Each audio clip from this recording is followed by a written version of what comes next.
Bitcoin has continued to show tremendous gains lately in the market. The weekend saw the price of the digital asset shooting up above $42,000 for the first time in over a month, seeing continuous green daily closes for 9 days straight for the first time in 10 years. Following this has been a number of speculations on why this is happening.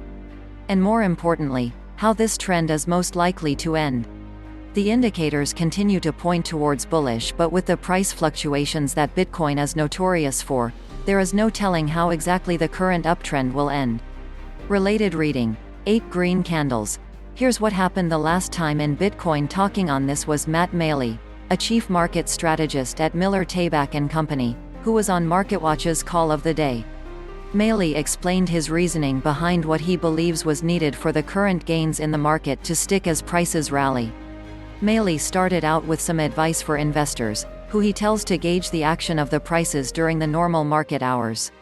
Alluding to the fact that the recent Bitcoin price rallies have been happening during off-market hours, which are weekends, nights, and early mornings. He attributes this advice to the markets being much thinner, with lower volumes, during off-market hours. Thus, it is imperative that the movement of the digital asset be observed during normal trading hours to see how the price moves. Related reading: Fast Money's Brian Kelly remains bullish on Bitcoin. Here's why Maley warned to not get too excited about the recent price increases. Waiting to see what the market does continues to be Maley's advice to clients with regards to the weekend price rallies that have been experienced in the market. The markets are much thinner, and the volumes are much lower, on the weekends, Maley said. So we'll want to see if Bitcoin can remain above $40,000 once we get into next week before we get too excited. Maley continues to want to wait to see how the price holds up this week before anything else. His target is now the 200 Daily Moving Average, DMA, and that stands at $44,600. Opining that the DMA had gotten close to that level since the rise and falls since May, twice.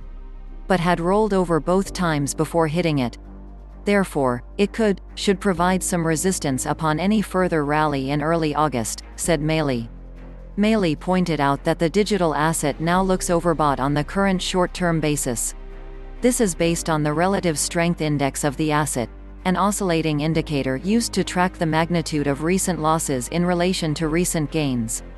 Related reading: Bitcoin to reach new all-time highs. Market strategist talking about Bitcoin being oversold, Maley said. Don't get us wrong, it got much more overbought before it rolled over in January and February, and in November of last year. Continuing on, Maley added, however, it is more overbought than it was at the all-time high in April, so investors and traders alike will have a lot more confidence if this weekend's move holds into the middle of next week. The price of Bitcoin has continued to show strong bullish indicators following the recent dip in the price. But if Maley is correct in his analysis and Bitcoin is overbought, then the market might continue to see further dips in the price of the digital asset. Related reading: Why another wave up for altcoins is probable. According to BTC Dominance, this could push the price of Bitcoin down past $35,000 as the price finds a comfortable correction point following the rally. As of the time of this writing, Bitcoin is currently trending up slowly following the dip in the early hours of Monday, trading at $39,443 according to TradingView.com.